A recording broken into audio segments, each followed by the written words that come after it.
Very good morning. ನೀವು ನೋಡ್ತಾ ಇದ್ದೀರಾ ರಿಪಬ್ಲಿಕ್ ಕನ್ನಡ. ನಾನು ಅಶ್ವಿನಿ ದೇವಾಡಿಗ. ಯಲಹಂಕದಲ್ಲಿ ಈ ಸಿಲಿಂಡರ್ಗಳನ್ನ ಅಕ್ರಮವಾಗಿ ದಾಸ್ತಾನು ಮಾಡಿ ಇಟ್ಕೊಳ್ಳಲಾಗಿತ್ತು. ಆ ನಂತರ ದಾಳಿ ಕೂಡ ಆಯಿತು. ಇದೇ ವಿಚಾರಕ್ಕೆ ಸಂಬಂಧಪಟ್ಟಂತೆ ರಿಪಬ್ಲಿಕ್ ಕನ್ನಡ ಸರಣಿ ವರದಿಗಳನ್ನ ಪ್ರಸಾರ ಮಾಡಿತು. ವರದಿಯ ಬೆನ್ನಲ್ಲೇ ಅಧಿಕಾರಿಗಳು ಎಚ್ಚೆತ್ತುಕೊಂಡಿದ್ದಾರೆ. ಯಲಹಂಕದ ಗ್ಯಾಸ್ ಏಜೆನ್ಸಿ ವಿರುದ್ಧ ಕೊನೆಗೂ ಕೂಡ ಎಫ್ಐಆರ್ ದಾಖಲಾಗಿದೆ. ಯಲಹಂಕ ನ್ಯೂ ಟೌನ್ ಪೊಲೀಸ್ ಠಾಣೆಯಲ್ಲಿ ಕೇಸ್ ದಾಖಲಾಗಿದೆ. ಆಹಾರ ಇಲಾಖೆ ಅಧಿಕಾರಿ ಸವಿತಾ ದೂರಿನ ಅಡಿಯಲ್ಲಿ ಈಗ ಎಫ್ಐಆರ್ ದಾಖಲಿಸಿಕೊಂಡಿದ್ದಾರೆ ಪೊಲೀಸರು. ಆ ಗೋದಾಮಿನಲ್ಲಿದ್ದಂತಹ 114 ಗೃಹ ಬಳಕೆಯ ಸಿಲಿಂಡರ್ಗಳನ್ನು ಕೂಡ ವಶಕ್ಕೆ ಪಡೆದಿದ್ದಾರೆ. ಯಲಹಂಕದ ಏಜೆನ್ಸಿಯೊಂದಕ್ಕೆ ಸಂಬಂಧಪಟ್ಟಂತೆ ಆ ಏಜೆನ್ಸಿ ಅಕ್ರಮವಾಗಿ ದಾಸ್ತಾನು ಮಾಡಿಟ್ಕೊಂಡಿತ್ತು 114ಕ್ಕೂ ಹೆಚ್ಚು ಸಿಲಿಂಡರ್ಗಳನ್ನ, ಗೃಹ ಬಳಕೆಯ ಸಿಲಿಂಡರ್ಗಳಾಗಿರಬಹುದು, ಜೊತೆಗೆ ಕಮರ್ಷಿಯಲ್ ಸಿಲಿಂಡರ್ಗಳು. ಆ ನಂತರದಲ್ಲಿ ಯಾವಾಗ ಸುದ್ದಿ ಪ್ರಸಾರ ಆಯಿತೋ ಈಗ ಎಫ್ಐಆರ್ ದಾಖಲಾಗಿದೆ. ಎಫ್ಐಆರ್ ಪ್ರತಿಯನ್ನ ಗಮನಿಸ್ತಾ ಇದ್ದೀವಿ. ಅಧಿಕಾರಿ ದೂರನ್ನ ಕೊಟ್ಟಿದ್ದಾರೆ. ಅಧಿಕಾರಿಯ ದೂರಿನ ಅನ್ವಯ ಈಗ ಎಫ್ಐಆರ್ ದಾಖಲಾಗಿದೆ. ಪೊಲೀಸರು ಎಫ್ಐಆರ್ ಅನ್ನು ದಾಖಲು ಮಾಡಿಕೊಂಡಿದ್ದಾರೆ. 114 ಗೃಹ ಬಳಕೆಯ ಸಿಲಿಂಡರ್ಗಳನ್ನ ಕೂಡ ಈಗ ವಶಕ್ಕೆ ಪಡೆದಿದ್ದಾರೆ ಅನ್ನುವಂತ ಮಾಹಿತಿ ಇದೆ.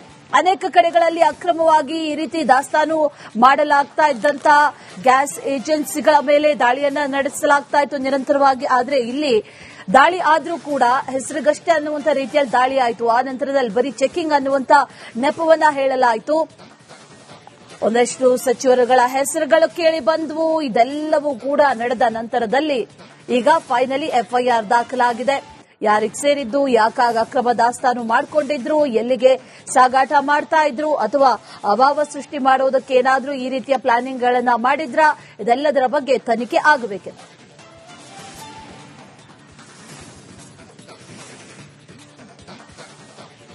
Very good morning. ನೀವು ನೋಡ್ತಾ ಇದ್ದೀರಾ ರಿಪಬ್ಲಿಕ್ ಕನ್ನಡ. ನಾನು ಅಶ್ವಿನಿ ದೇವಾಡಿಗ. ಯಲಹಂಕದಲ್ಲಿ ಈ ಸಿಲಿಂಡರ್ಗಳನ್ನ ಅಕ್ರಮವಾಗಿ ದಾಸ್ತಾನು ಮಾಡಿ ಇಟ್ಕೊಳ್ಳಲಾಗಿತ್ತು. ಆ ನಂತರ ದಾಳಿ ಕೂಡ ಆಯಿತು. ಇದೇ ವಿಚಾರಕ್ಕೆ ಸಂಬಂಧಪಟ್ಟಂತೆ ರಿಪಬ್ಲಿಕ್ ಕನ್ನಡ ಸರಣಿ ವರದಿಗಳನ್ನ ಪ್ರಸಾರ ಮಾಡಿತು. ವರದಿಯ ಬೆನ್ನಲ್ಲೇ ಅಧಿಕಾರಿಗಳು ಎಚ್ಚೆತ್ತುಕೊಂಡಿದ್ದಾರೆ. ಯಲಹಂಕದ ಗ್ಯಾಸ್ ಏಜೆನ್ಸಿ ವಿರುದ್ಧ ಕೊನೆಗೂ ಕೂಡ ಎಫ್ಐಆರ್ ದಾಖಲಾಗಿದೆ. ಯಲಹಂಕ ನ್ಯೂ ಟೌನ್ ಪೊಲೀಸ್ ಠಾಣೆಯಲ್ಲಿ ಕೇಸ್ ದಾಖಲಾಗಿದೆ. ಆಹಾರ ಇಲಾಖೆ ಅಧಿಕಾರಿ ಸವಿತಾ ದೂರಿನ ಅಡಿಯಲ್ಲಿ ಈಗ ಎಫ್ಐಆರ್ ದಾಖಲಿಸಿಕೊಂಡಿದ್ದಾರೆ ಪೊಲೀಸರು. ಆ ಗೋದಾಮಿನಲ್ಲಿದ್ದಂತಹ 114 ಗೃಹ ಬಳಕೆಯ ಸಿಲಿಂಡರ್ಗಳನ್ನು ಕೂಡ ವಶಕ್ಕೆ ಪಡೆದಿದ್ದಾರೆ. ಯಲಹಂಕದ ಏಜೆನ್ಸಿಯೊಂದಕ್ಕೆ ಸಂಬಂಧಪಟ್ಟಂತೆ ಆ ಏಜೆನ್ಸಿ ಅಕ್ರಮವಾಗಿ ದಾಸ್ತಾನು ಮಾಡಿಟ್ಕೊಂಡಿತ್ತು 114ಕ್ಕೂ ಹೆಚ್ಚು ಸಿಲಿಂಡರ್ಗಳನ್ನ, ಗೃಹ ಬಳಕೆಯ ಸಿಲಿಂಡರ್ಗಳಾಗಿರಬಹುದು, ಜೊತೆಗೆ ಕಮರ್ಷಿಯಲ್ ಸಿಲಿಂಡರ್ಗಳು. ಆ ನಂತರದಲ್ಲಿ ಯಾವಾಗ ಸುದ್ದಿ ಪ್ರಸಾರ ಆಯಿತೋ ಈಗ ಎಫ್ಐಆರ್ ದಾಖಲಾಗಿದೆ. ಎಫ್ಐಆರ್ ಪ್ರತಿಯನ್ನ ಗಮನಿಸ್ತಾ ಇದ್ದೀವಿ. ಅಧಿಕಾರಿ ದೂರನ್ನ ಕೊಟ್ಟಿದ್ದಾರೆ. ಅಧಿಕಾರಿಯ ದೂರಿನ ಅನ್ವಯ ಈಗ ಎಫ್ಐಆರ್ ದಾಖಲಾಗಿದೆ. ಪೊಲೀಸರು ಎಫ್ಐಆರ್ ಅನ್ನು ದಾಖಲು ಮಾಡಿಕೊಂಡಿದ್ದಾರೆ. 114 ಗೃಹ ಬಳಕೆಯ ಸಿಲಿಂಡರ್ಗಳನ್ನ ಕೂಡ ಈಗ ವಶಕ್ಕೆ ಪಡೆದಿದ್ದಾರೆ ಅನ್ನುವಂತ ಮಾಹಿತಿ ಇದೆ. ಅನೇಕ ಕಡೆಗಳಲ್ಲಿ ಅಕ್ರಮವಾಗಿ ಈ ರೀತಿ ದಾಸ್ತಾನು ಮಾಡಲಾಗ್ತಾ ಇದ್ದಂತ ಗ್ಯಾಸ್ ಏಜೆನ್ಸಿಗಳ ಮೇಲೆ ದಾಳಿಯನ್ನ ನಡೆಸಲಾಗ್ತಾ ಇತ್ತು ನಿರಂತರವಾಗಿ. ಆದರೆ ಇಲ್ಲಿ ದಾಳಿ ಆದ್ರೂ ಕೂಡ ಹೆಸರಿಗಷ್ಟೇ ಅನ್ನುವಂತ ರೀತಿಯಲ್ಲಿ ದಾಳಿ ಆಯಿತು. ಆ ನಂತರದಲ್ಲಿ ಬರೀ ಚೆಕಿಂಗ್ ಅನ್ನುವಂತ ನೆಪವನ್ನ ಹೇಳಲಾಯಿತು. ಒಂದಷ್ಟು ಸಚಿವರುಗಳ ಹೆಸರುಗಳು ಕೇಳಿ ಬಂದವು. ಇದೆಲ್ಲವೂ ಕೂಡ ನಡೆದ ನಂತರದಲ್ಲಿ ಈಗ ಫೈನಲಿ ಎಫ್ಐಆರ್ ದಾಖಲಾಗಿದೆ.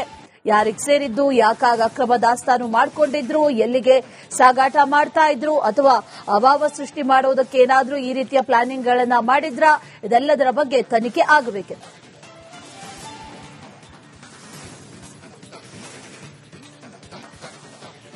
Very good morning. ನೀವು ನೋಡ್ತಾ ಇದ್ದೀರಾ ರಿಪಬ್ಲಿಕ್ ಕನ್ನಡ. ನಾನು ಅಶ್ವಿನಿ ದೇವಾಡಿಗ. ಯಲಹಂಕದಲ್ಲಿ ಈ ಸಿಲಿಂಡರ್ಗಳನ್ನ ಅಕ್ರಮವಾಗಿ ದಾಸ್ತಾನು ಮಾಡಿ ಇಟ್ಕೊಳ್ಳಲಾಗಿತ್ತು.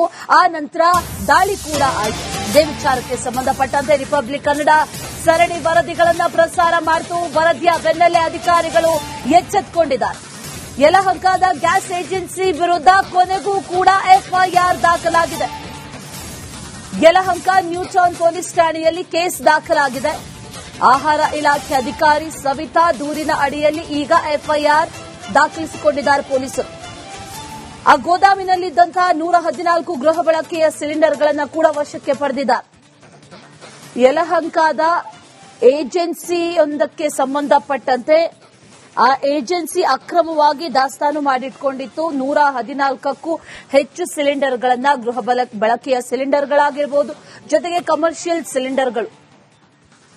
ಆ ನಂತರದಲ್ಲಿ ಯಾವಾಗ ಸುದ್ದಿ ಪ್ರಸಾರ ಆಯಿತೋ ಈಗ ಎಫ್ಐಆರ್ ದಾಖಲಾಗಿದೆ. ಎಫ್ಐಆರ್ ಪ್ರತಿಯನ್ನ ಗಮನಿಸ್ತಾ ಇದ್ದೀವಿ. ಅಧಿಕಾರಿ ದೂರನ್ನ ಕೊಟ್ಟಿದ್ದಾರೆ. ಅಧಿಕಾರಿಯ ದೂರಿನ ಅನ್ವಯ ಈಗ ಎಫ್ಐಆರ್ ದಾಖಲಾಗಿದೆ. ಪೊಲೀಸರು ಎಫ್ಐಆರ್ ಅನ್ನು ದಾಖಲು ಮಾಡಿಕೊಂಡಿದ್ದಾರೆ. 114 ಗೃಹ ಬಳಕೆಯ ಸಿಲಿಂಡರ್ಗಳನ್ನ ಕೂಡ ಈಗ ವಶಕ್ಕೆ ಪಡೆದಿದ್ದಾರೆ ಅನ್ನುವಂತ ಮಾಹಿತಿ ಇದೆ. ಅನೇಕ ಕಡೆಗಳಲ್ಲಿ ಅಕ್ರಮವಾಗಿ ಈ ರೀತಿ ದಾಸ್ತಾನು ಮಾಡಲಾಗ್ತಾ ಇದ್ದಂತ ಗ್ಯಾಸ್ ಏಜೆನ್ಸಿಗಳ ಮೇಲೆ ದಾಳಿಯನ್ನ ನಡೆಸಲಾಗ್ತಾ ಇತ್ತು ನಿರಂತರವಾಗಿ. ಆದರೆ ಇಲ್ಲಿ ದಾಳಿ ಆದ್ರೂ ಕೂಡ ಹೆಸರಿಗಷ್ಟೇ ಅನ್ನುವಂತ ರೀತಿಯಲ್ಲಿ ದಾಳಿ ಆಯಿತು. ಆ ನಂತರದಲ್ಲಿ ಬರೀ ಚೆಕಿಂಗ್ ಅನ್ನುವಂತ ನೆಪವನ್ನ ಹೇಳಲಾಯಿತು. ಒಂದಷ್ಟು ಸಚಿವರುಗಳ ಹೆಸರುಗಳು ಕೇಳಿ ಬಂದವು. ಇದೆಲ್ಲವೂ ಕೂಡ ನಡೆದ ನಂತರದಲ್ಲಿ ಈಗ ಫೈನಲಿ ಎಫ್ಐಆರ್ ದಾಖಲಾಗಿದೆ. ಯಾರಿಗೆ ಸೇರಿದ್ದು, ಯಾಕಾಗ ಅಕ್ರಮ ದಾಸ್ತಾನು ಮಾಡಿಕೊಂಡಿದ್ರು, ಎಲ್ಲಿಗೆ ಸಾಗಾಟ ಮಾಡ್ತಾ ಇದ್ರು, ಅಥವಾ ಅಭಾವ ಸೃಷ್ಟಿ ಮಾಡೋದಕ್ಕೆ ಏನಾದ್ರೂ ಈ ರೀತಿಯ ಪ್ಲಾನಿಂಗ್ ಗಳನ್ನ ಮಾಡಿದ್ರ, ಇದೆಲ್ಲದರ ಬಗ್ಗೆ ತನಿಖೆ ಆಗಬೇಕಿದೆ.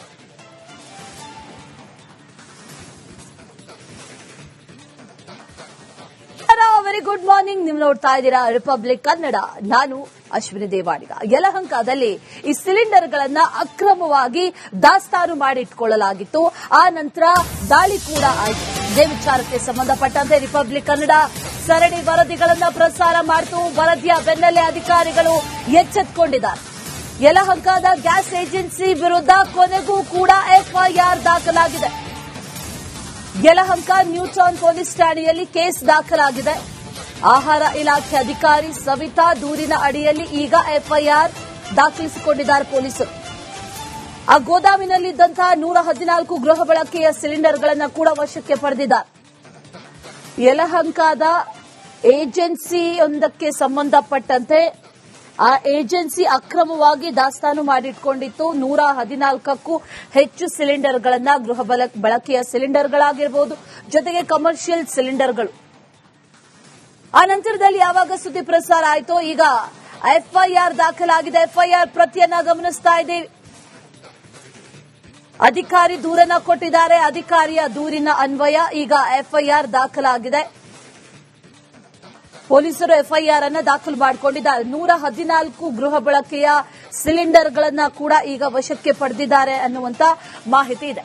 ಅನೇಕ ಕಡೆಗಳಲ್ಲಿ ಅಕ್ರಮವಾಗಿ ಈ ರೀತಿ ದಾಸ್ತಾನು ಮಾಡಲಾಗ್ತಾ ಇದ್ದಂತ ಗ್ಯಾಸ್ ಏಜೆನ್ಸಿಗಳ ಮೇಲೆ ದಾಳಿಯನ್ನ ನಡೆಸಲಾಗ್ತಾ ಇತ್ತು ನಿರಂತರವಾಗಿ. ಆದರೆ ಇಲ್ಲಿ ದಾಳಿ ಆದ್ರೂ ಕೂಡ ಹೆಸರಿಗಷ್ಟೇ ಅನ್ನುವಂತ ರೀತಿಯಲ್ಲಿ ದಾಳಿ ಆಯಿತು. ಆ ನಂತರದಲ್ಲಿ ಬರೀ ಚೆಕಿಂಗ್ ಅನ್ನುವಂತ ನೆಪವನ್ನ ಹೇಳಲಾಯಿತು. ಒಂದಷ್ಟು ಸಚಿವರುಗಳ ಹೆಸರುಗಳು ಕೇಳಿ ಬಂದವು. ಇದೆಲ್ಲವೂ ಕೂಡ ನಡೆದ ನಂತರದಲ್ಲಿ ಈಗ ಫೈನಲಿ ಎಫ್ಐಆರ್ ದಾಖಲಾಗಿದೆ. ಯಾರಿಗೆ ಸೇರಿದ್ದು, ಯಾಕಾಗ ಅಕ್ರಮ ದಾಸ್ತಾನು ಮಾಡಿಕೊಂಡಿದ್ರು, ಎಲ್ಲಿಗೆ ಸಾಗಾಟ ಮಾಡ್ತಾ ಇದ್ರು, ಅಥವಾ ಅಭಾವ ಸೃಷ್ಟಿ ಮಾಡೋದಕ್ಕೆ ಏನಾದ್ರೂ ಈ ರೀತಿಯ ಪ್ಲಾನಿಂಗ್ ಗಳನ್ನ ಮಾಡಿದ್ರ, ಇದೆಲ್ಲದರ ಬಗ್ಗೆ ತನಿಖೆ ಆಗಬೇಕಿದೆ.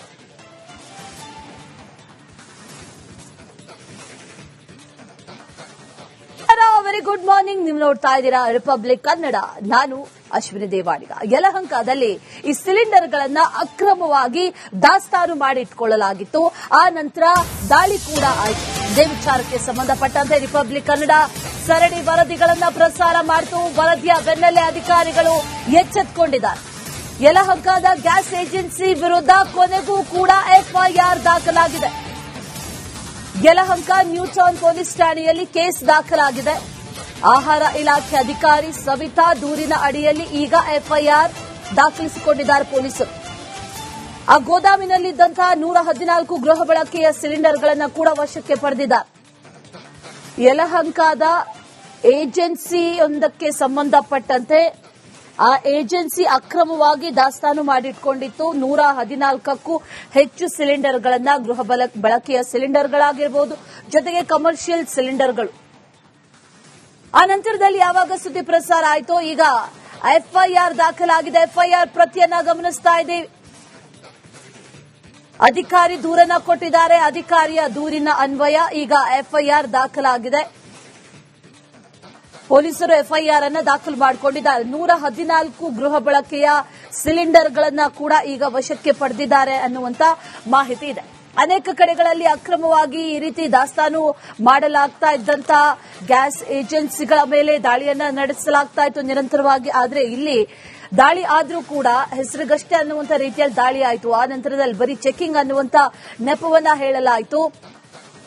ಒಂದಷ್ಟು ಸಚಿವರುಗಳ ಹೆಸರುಗಳು ಕೇಳಿ ಬಂದವು. ಇದೆಲ್ಲವೂ ಕೂಡ ನಡೆದ ನಂತರದಲ್ಲಿ ಈಗ ಫೈನಲಿ ಎಫ್ಐಆರ್ ದಾಖಲಾಗಿದೆ. ಯಾರಿಗೆ ಸೇರಿದ್ದು, ಯಾಕಾಗ ಅಕ್ರಮ ದಾಸ್ತಾನು ಮಾಡಿಕೊಂಡಿದ್ರು, ಎಲ್ಲಿಗೆ ಸಾಗಾಟ ಮಾಡ್ತಾ ಇದ್ರು, ಅಥವಾ ಅಭಾವ ಸೃಷ್ಟಿ ಮಾಡೋದಕ್ಕೆ ಏನಾದ್ರೂ ಈ ರೀತಿಯ ಪ್ಲಾನಿಂಗ್ ಗಳನ್ನ ಮಾಡಿದ್ರಾ, ಇದೆಲ್ಲದರ ಬಗ್ಗೆ ತನಿಖೆ ಆಗಬೇಕಿದೆ.